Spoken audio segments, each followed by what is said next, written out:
Bom, vamos para a palavra do Senhor. Convido você a abrir a sua Bíblia aí, no texto de Atos, no capítulo 5, a partir do versículo 12. Atos dos Apóstolos, vamos colocar na sua tela. Atos dos Apóstolos, no capítulo 5, a partir do versículo 12. E diz a palavra de Deus nesta manhã: muitos sinais e prodígios eram feitos entre o povo pelas mãos dos apóstolos, e costumavam reunir-se de comum acordo no pórtico de Salomão. Mas dos restantes, ninguém ousava juntar-se a eles. Porém, o povo lhes tributava grande admiração. E crescia mais e mais a multidão de crentes, tanto homens como mulheres, agregados ao Senhor, a ponto de levarem os enfermos até pelas ruas e os colocarem sobre leitos e macas, para que, ao passar Pedro, ao menos a sua sombra se projetasse em algum deles. Afluía também muita gente das cidades vizinhas a Jerusalém, levando doentes e atormentados de espíritos imundos, e todos eram curados. Levantando-se, porém, o sumo sacerdote e todos os que estavam com ele, isto é, a seita dos saduceus, tomaram-se de inveja, prenderam os apóstolos e os recolheram à prisão pública.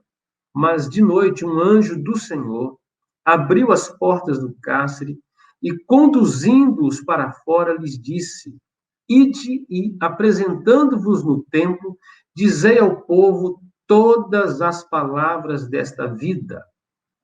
Tendo ouvido isto, logo ao romper do dia, entraram no templo e ensinavam. Chegando, porém, o sumo sacerdote e os que com ele estavam, convocaram o sinédrio e todo o senado dos filhos de Israel e mandaram buscá-los no cárcere.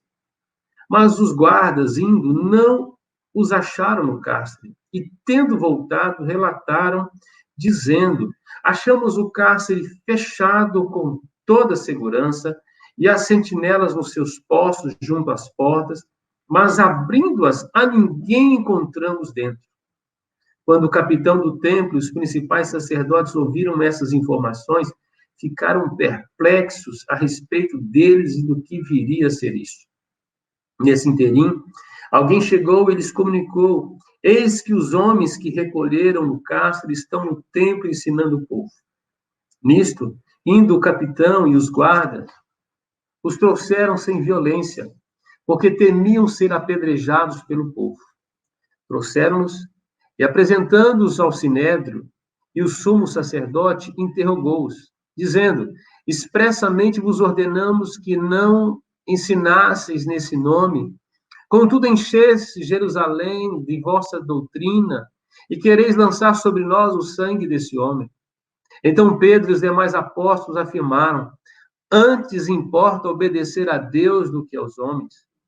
O Deus de nossos pais ressuscitou a Jesus, a quem vós matastes pendurando-o no madeiro.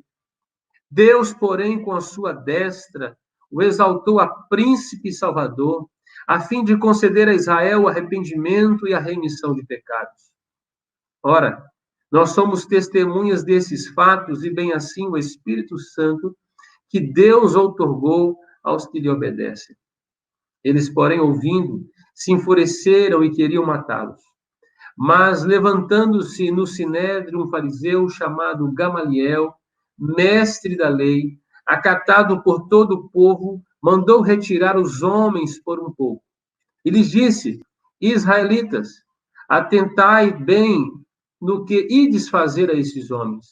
Porque antes desses dias se levantou Teudas, insinuando ser ele alguma coisa, a qual se agregaram cerca de 400 homens, mas ele foi morto.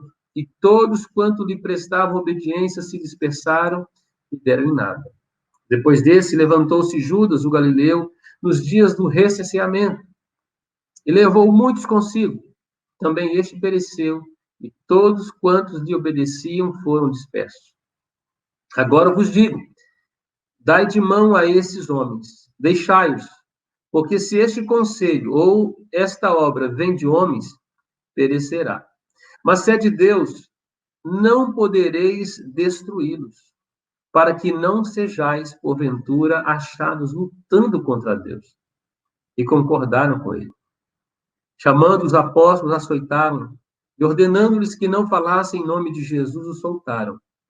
E eles se retiraram do sinédrio, regozijando por terem sido considerados dignos de sofrer afrontas por esse nome.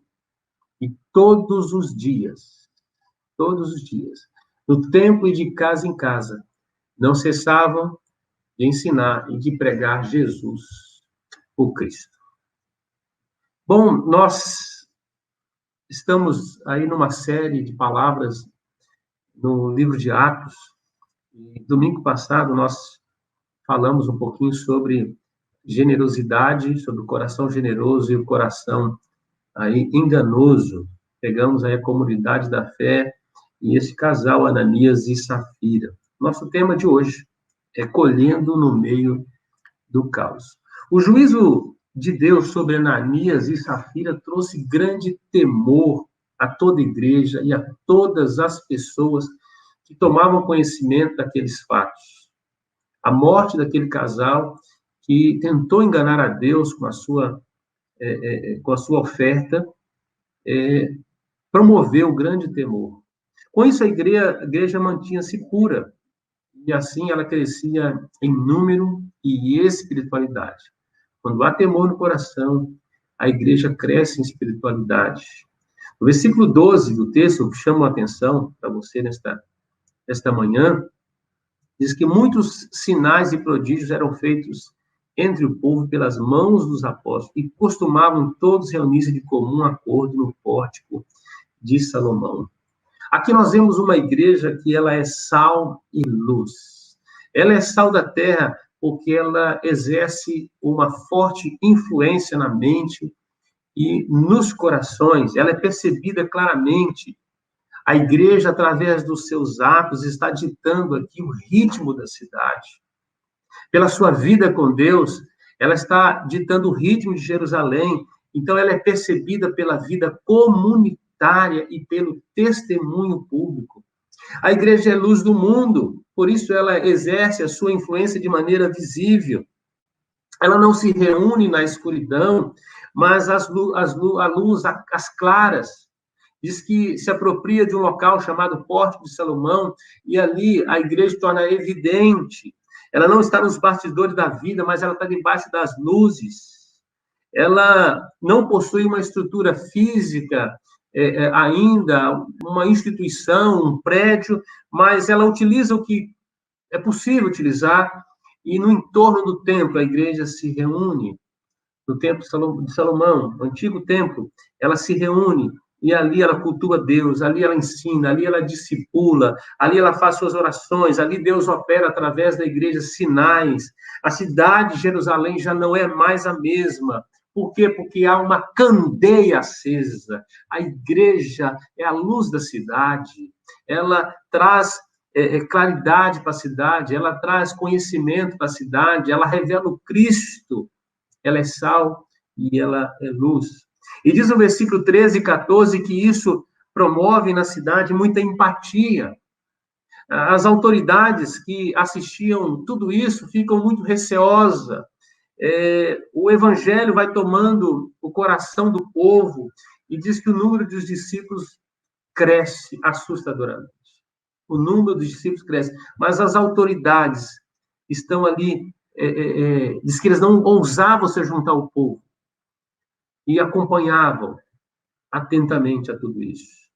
A igreja, então, ela cresce também debaixo do poder de Deus. A presença da igreja despertou a espiritualidade do povo, que, vindo das suas crenças antigas, não puderam resistir ao poder do evangelho.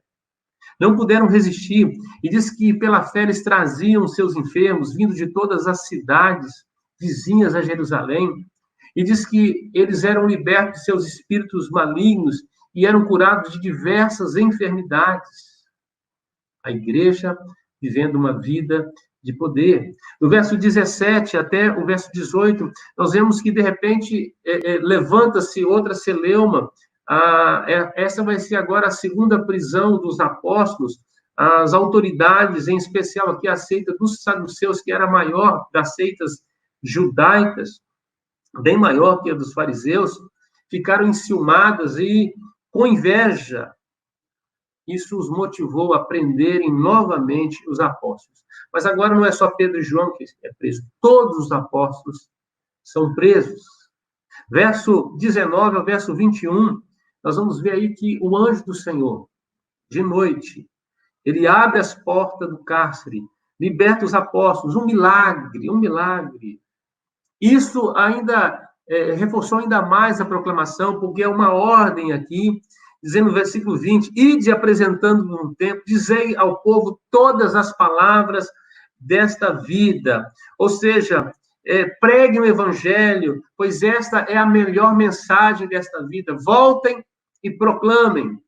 Ou seja, não saiam de Jerusalém neste momento, agora é hora de testemunhar, de testificar o evangelho da graça. E aquilo impressiona todas as autoridades, tudo que está acontecendo, porque diz que quando o Sinédrio se reúne, aqui o Sinédrio ou o Senado é a mesma coisa aqui, os fariseus, os saduceus, essa liderança, eles se reúnem e eles querem ouvir os apóstolos, mandam chamar no cárcere, mas o que recebe é o seguinte, olha, eles não estão lá. Nós chegamos, as portas estão trancadas, as sentinelas estão nos seus devidos lugares, mas impressionante, algo impressionante aconteceu. Estamos boquiabertos, estamos perplexos, impressionados. Como pode 12 homens simplesmente desaparecerem de uma prisão sem que as trancas sejam abertas e nem que os sentinelas percebam qualquer coisa? E ao invés de fugirem para não serem presos novamente, a notícia que se tem é que eles voltaram para o templo. E lá eles ensinam o povo. Que teimosia! Esses homens estão pregando o evangelho. Então, agora, não mais de maneira forçosa, eles são convidados novamente a estarem perante as autoridades. Novamente são levados. E agora é um tempo oportuno. Deus está dando um auditório para os apóstolos anunciarem às autoridades do evangelho da graça de Deus. Havia uma ordem das autoridades que eles não mais ensinassem no nome de Jesus. Essa era a ordem. Mas eles estavam enchendo Jerusalém com a mensagem do evangelho. Importa obedecer a Deus do que aos homens. Do verso 29 ao versículo 32, você pode virar para sua página aí, nós vemos esses apóstolos testificando de Jesus. Pedro e os demais apóstolos testificam que o mais importante, então, é obedecer o reino de Deus, é fazer o reino de Deus conhecido, é obedecer a Deus. E agora ele vem dando os motivos do seu testemunho. Versículo 30 diz que foi Deus quem ressuscitou Jesus. Esse é o testemunho de Pedro. Versículo 30, a parte B, diz assim, olha, foram vocês, autoridades, que o mataram. Mas foi Deus quem ressuscitou. Versículo 31, foi Deus quem exaltou, colocando sob a sua destra e fazendo o príncipe salvador, ou seja, Senhor, Rei e Salvador. Versículo 31, é Jesus o Salvador quem pode conceder Israel arrependimento, remissão de pecados, somente no nome de Jesus, que pode receber o perdão dos seus pecados, a remissão.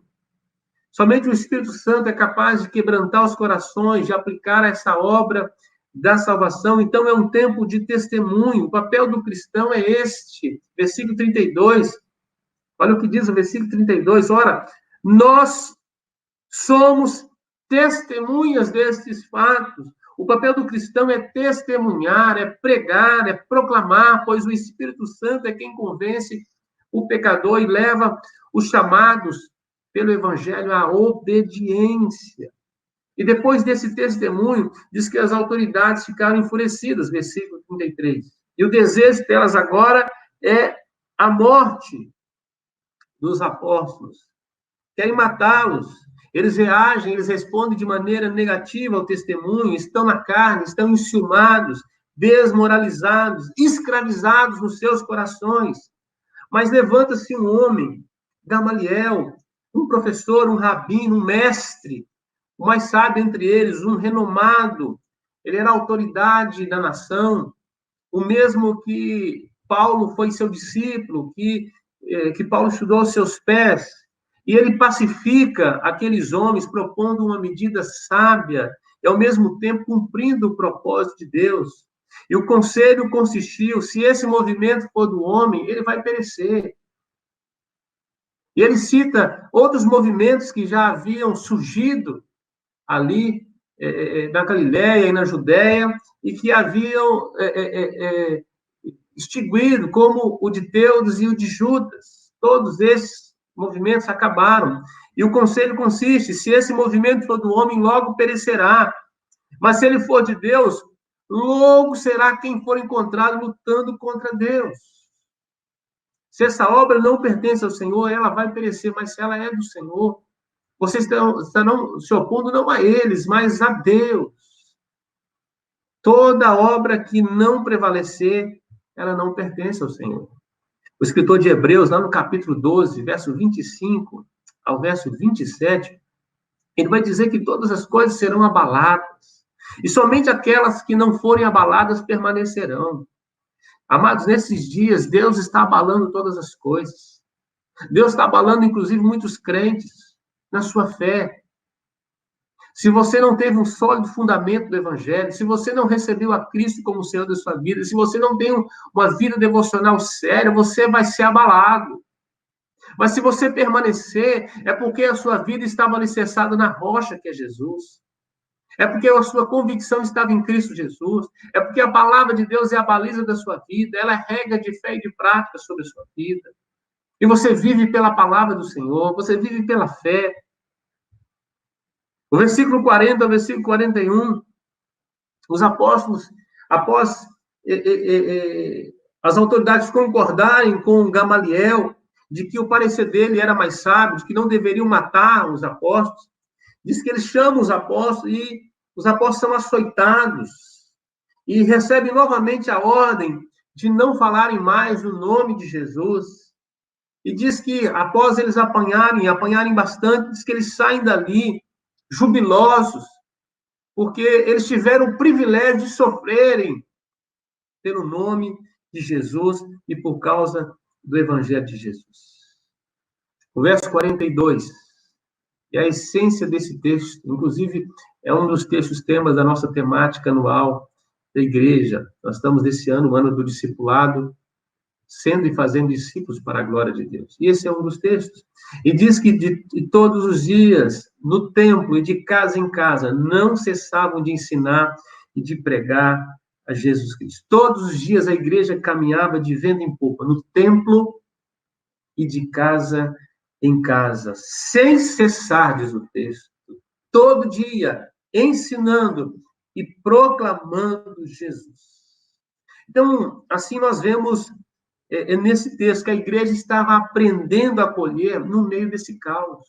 No meio desse caos, autoridades batendo cabeça, tudo que está acontecendo, muita vaidade, o povo aflito, desesperançoso, a igreja em alerta, vai a colheita no meio do caos. Nós estamos iniciando a semana da colheita. Somos chamados a colher no meio desse caos. Para aqueles que veem esse período como um momento muito crítico, de crise, nós vemos como um momento de oportunidade. É assim que o reino de Deus prevalece. E eu separei algumas lições desse texto, algo que aprendemos aqui sobre uma igreja que é capaz de colher no meio do caos. Os apóstolos não desanimaram na sua fé. E no meio de toda esta perseguição, a igreja avançou. E diz que o hábito da igreja permaneceu, sua vida com Deus. Todos os dias eles se reuniam, de casa em casa, no templo. Não cessaram. A perseguição não cessou a atividade da igreja. As igrejas estarem com as portas fechadas nesses dias, não cessou a atividade da igreja. Os crentes estão nas casas, estão estudando a palavra, estão orando, estão usando os meios possíveis para pregar o evangelho, estão tendo tempos de oração, de louvor, de adoração, de gratidão. Nós não precisamos de templos, meus irmãos. Os templos nos servem, mas nós não servimos a eles. Santos são os crentes, somos nós, o povo de Deus, que somos chamados para fora. São chamados para a proclamação, para fazer conhecido o nome do Senhor, para dizer ao mundo que nós fomos tirados do império das trevas e nós fomos transportados para um reino de amor, de graça, um reino de luz, um reino de vida. Então, no meio do caos, é possível colher. Tem algumas lições aqui que eu quero tirar nesta manhã. Primeiro, no meio do caos, é tempo da igreja crescer em santidade, comunhão e poder. Em tempos de caos, ou no meio do caos, é tempo da igreja crescer em santidade, comunhão e poder. Versículo 12, versículo 15 e o versículo 16, este é o contexto. A disciplina de Deus para com o casal Ananias e Safira não fez a igreja piorar. A disciplina na vida da igreja é para santificação. Pelo contrário, diz que trouxe grande temor, trouxe santidade na vida da igreja. Os frutos se tornaram mais notórios, a igreja mais forte. Quando a igreja, ela confronta o pecado, quando ela resolve viver em santidade, ela se fortalece. Muitas vezes nós temos que perder alguns que não querem viver uma vida de santidade, que querem viver uma vida mundana, carnal, que estão divididos entre dois pensamentos. A igreja precisa se santificar, se purificar, para que ela possa avançar. E os sinais e prodígios agora passam a acompanhar essa igreja santa. O versículo 12, que nós temos, diz que muitos sinais e prodígios eram feitos entre o povo pelas mãos dos apóstolos. A igreja agora é uma igreja de sinais e prodígios, porque é uma igreja santa. E diz o texto que todos, de comum acordo, se reuniam. Havia, então, comunhão na igreja. Era um privilégio estar juntos. Amados, eu estou muito ansioso por esses dias que, quando nós voltarmos aos nossos cultos públicos e podemos nos abraçar novamente, rever os irmãos. Eu fico imaginando o primeiro culto que nós vamos poder reunir toda a igreja novamente para celebrar o Senhor juntos, no templo, um tempo de comunhão. Esta igreja vivia assim, não perdia a oportunidade de expressar o seu amor, de declarar o seu amor pelo seu irmão, de servir. Diz o texto ainda, versículo 16, aí a parte B deste texto, diz que afluía muita gente, levando doentes e atormentados de espírito imundo, e todos eram curados, muitas curas, muita gente liberta estava acontecendo na vida desta igreja. É o cumprimento de Isaías 61, que primeiro esteve, o Espírito que esteve sobre Jesus, esse Espírito de poder, e que está hoje sobre nós, o povo de Deus, a igreja de Cristo Jesus, que tem autoridade para avançar no meio do caos. E lá em Isaías 61, 1-3, diz o seguinte: o Espírito do Senhor Deus está sobre mim, porque o Senhor me ungiu para pregar boas novas aos quebrantados. Enviou-me a curar quebrantados de coração, a proclamar libertação aos cativos e a pôr em liberdade os algemados, a apregoar o ano aceitável do Senhor e o dia da vingança do nosso Deus, a consolar todos os que choram e a pôr sobre os que em Sião estão de luto uma coroa em vez de cinza, óleo de alegria em vez de pranto, vestes de louvor em vez de espírito angustiado, a fim de que se chamem carvalhos de justiça plantados pelo Senhor para sua glória. Com a pressão, a igreja se purificou, a igreja saiu da timidez para a intrepidez do Espírito Santo. Agora vemos uma igreja cheia de poder, uma igreja quebrantada, uma igreja unida, uma igreja santa, uma igreja que reflete o poder de Deus. No meio do caos, é tempo da igreja crescer em santidade, em comunhão e poder. Em segundo lugar, no meio do caos, é tempo da igreja crescer em influência e número. Influência e número. O verso 13 e 14 diz o seguinte: mas dos restantes ninguém ousava juntar-se a eles, porém o povo lhes tributava grande admiração. E crescia mais e mais a multidão dos crentes. Empatia e influência são notórios numa igreja santa. Numa igreja santa, nesses tempos de tempestade, a igreja é essencial sua presença ser percebida. ela é sal, ela é que tempera, ela é que dá o ponto para a sociedade, ela que é o referencial, ela que dá sentido, que dá propósito a esse mundo no meio do caos. Ela se torna também luz porque ela é o lugar que aqueles que estão nas trevas precisam ir. Ela é a igreja. Esta é a resposta. A igreja do Senhor Jesus, no meio desse caos que vive a nossa nação, nós nos levantamos para orar e a igreja brasileira se uniu. Olha como que a igreja do Senhor Jesus é. E hoje, a dependência do Brasil é da igreja, que depende do Deus vivo e verdadeiro. A nação está com os olhos em nós, amados, os crentes, aqueles que confiam no Senhor, aqueles que creem, aqueles que dependem de Deus, aqueles que têm um relacionamento com Deus, estão olhando para nós, porque o povo está com medo, o povo está sem esperança, e eles estão com os olhos fitos na igreja agora, estão olhando para nós. E diz o texto que houve um crescimento numérico. Diz o versículo 16 que afluía também muita gente das cidades vizinhas de Jerusalém. Então, a igreja crescia, a igreja, como resposta às inquietações do povo, do caos, se torna um lugar seguro, o único lugar da habitação de Deus, da esperança, da paz, da salvação. Ela é a arca de Deus, ela é coluna e baluarte da verdade. Quem está em trevas e olha para a igreja, encontra uma candeia acesa. Uma candeia acesa. Milhares de pessoas vão se unindo aos discípulos de Jesus. Há um imã que atrai pecadores ao arrependimento. Não é a igreja que busca os pecadores aqui. Aqui são os pecadores que estão procurando a igreja. Isso é o dedo de Deus. Amados, quantos anos estamos nesta nação pregando o evangelho de maneira tímida? Mas Deus, no meio dessa tempestade que se passa no mundo, em especial na nossa nação, Deus nos deu uma grande colheita. O Brasil está olhando para a igreja. A igreja é a resposta de Deus para a nação neste momento. É a igreja que tem a palavra de esperança.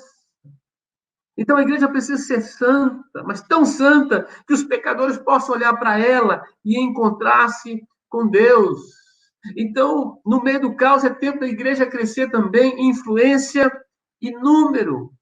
A igreja se multiplicar o número de discípulos nesses dias. Em terceiro lugar, no meio do caos, é tempo da igreja crescer em testemunho e autoridade. Em testemunho e autoridade. Do verso 17 ao verso 32, é o contexto da prisão agora. Esses homens são presos, os apóstolos estão presos por inveja, por perseguição, por covardia política. Aqui o problema não é de ordem religiosa, é de ordem política. Os pastores da igreja são mais reconhecidos do que os políticos da igreja e do Estado. A ciúme, a inveja, a vaidade pessoal. Não há o que acusar os apóstolos. Diz que todo o povo tributava admiração pelo bem que eles faziam. Era notório que a igreja estava sendo uma bênção para a cidade. Era notório isso. Quem deveria ter moral com o povo, que eram os políticos da época, estavam em descrédito.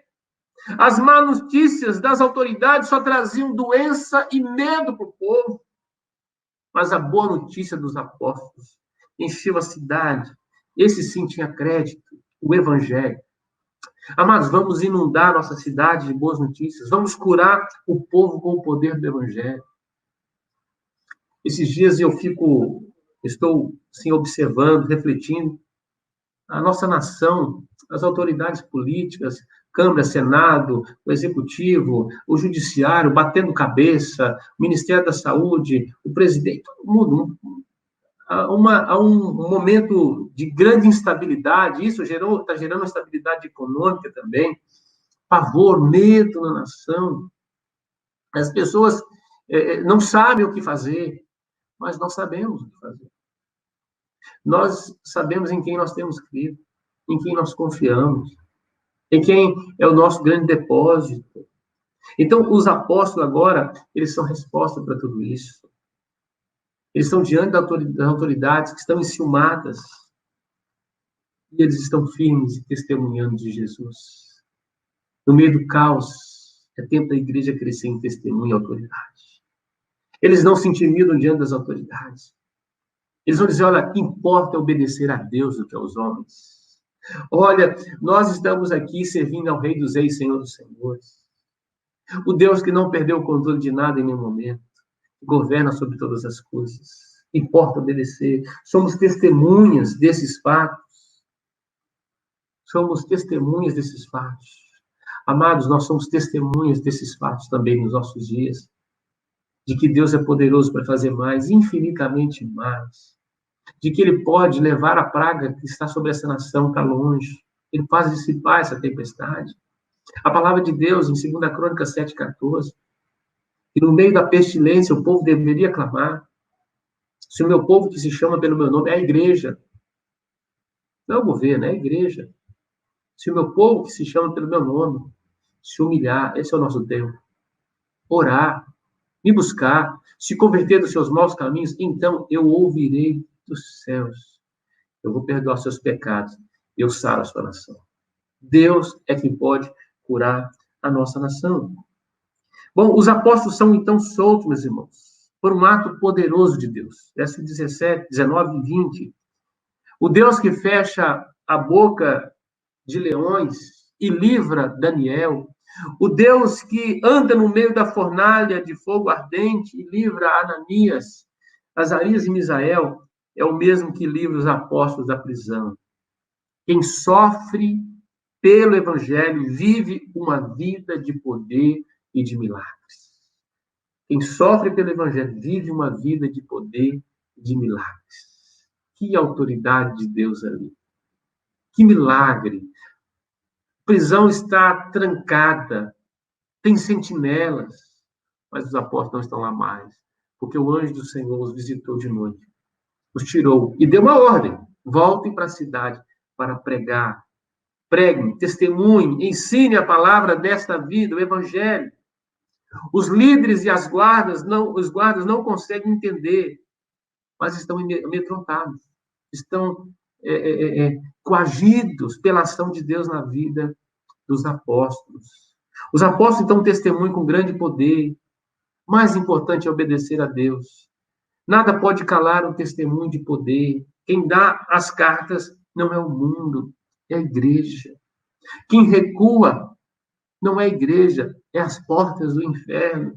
As portas do inferno não podem prevalecer contra a igreja de Jesus. A igreja recebeu a autoridade do seu cabeça, Jesus Cristo. E o que ela liga na terra é ligado no céu. O que ela desliga na terra também é desligado no céu. A igreja é o corpo de Cristo e ela está interposta entre Deus e o mundo. Não há salvação fora da igreja, pois quem não está ligado à igreja não está ligado a Cristo Jesus. Não é ligado a um prédio, meus irmãos. É ligado ao corpo vivo, à igreja de Jesus.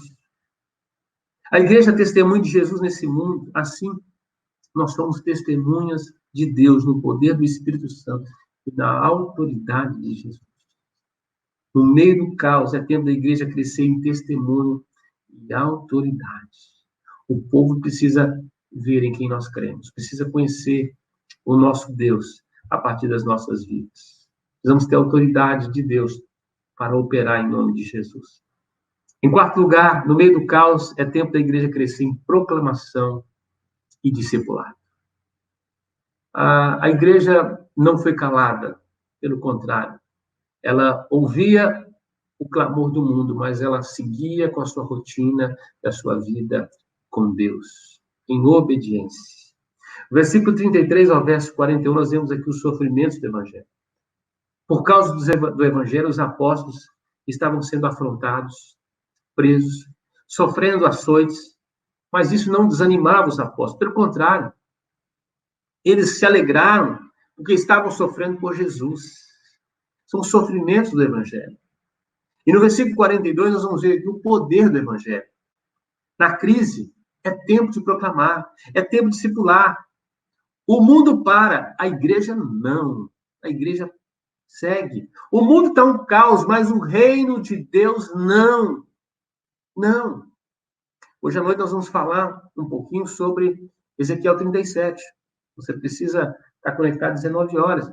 sobre o vale de ossos secos, o caos e Deus que reina no caos. Deus é capaz de organizar o caos. Deus é que é capaz de organizar o caos. Amados, o mundo está um caos, mas o reino de Deus, não. O reino de Deus permanece. Paulo vai nos dizer em Romanos, capítulo 14, versículo 17, porque o reino de Deus não é comida, nem bebida.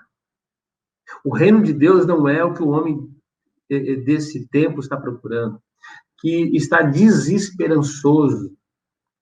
Ontem recebi algumas imagens do nosso missionário lá em Madrid, o fato que os supermercados estão vazios, em que o povo está impedido até de ir em muitos lugares lá. Há um descontrole, um destempero geral no meio dessa crise. Por que os supermercados estão vazios? Porque o povo correu atrás da comida, da sobrevivência. Da sobrevivência. O reino de Deus não é o reino da sobrevivência, é o reino da vida. Diz que o reino de Deus não é nem comida, nem bebida, mas diz que o reino de Deus é justiça, paz e alegria no Espírito Santo. Este é o reino de Deus. O reino que está muito além daquilo que é material. A igreja, diz o texto, que todos os dias, volte para o verso 42, no templo e de casa em casa, ela não cessava de ensinar. Havia discipulado constante naquela igreja. Todos os dias, os crentes forjando uns aos outros na palavra de Cristo. E diz que não apenas eles não cessavam de ensinar, mas de pregar a Jesus Cristo. Havia proclamação. Eles não pregavam apenas para eles, mas eles estavam pregando para o mundo, anunciando o Evangelho. Amados, esses dias é tempo de intensificarmos a proclamação e o discipulado, pois uma grande colheita é certa. Uma grande colheita. Não sabemos se essa será a última grande colheita que a humanidade terá. Nós somos uma geração que temos a oportunidade de fazer uma grande colheita. Por isso, o nosso hábito deve ser esse, discipulado e proclamação nesses dias, esperando uma grande colheita de almas. Amado, se você nesta semana não mandou uma mensagem de salvação para alguém, não ligou para alguém, não pregou o evangelho, você perdeu a sua semana. Você perdeu a sua semana. Você perdeu o propósito da sua semana. No meio desse caos, você é a voz profética de Deus.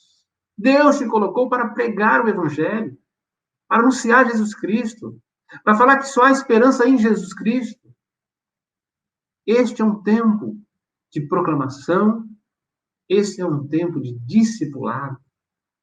Concluindo, meus irmãos, nós estamos abrindo hoje a semana da colheita.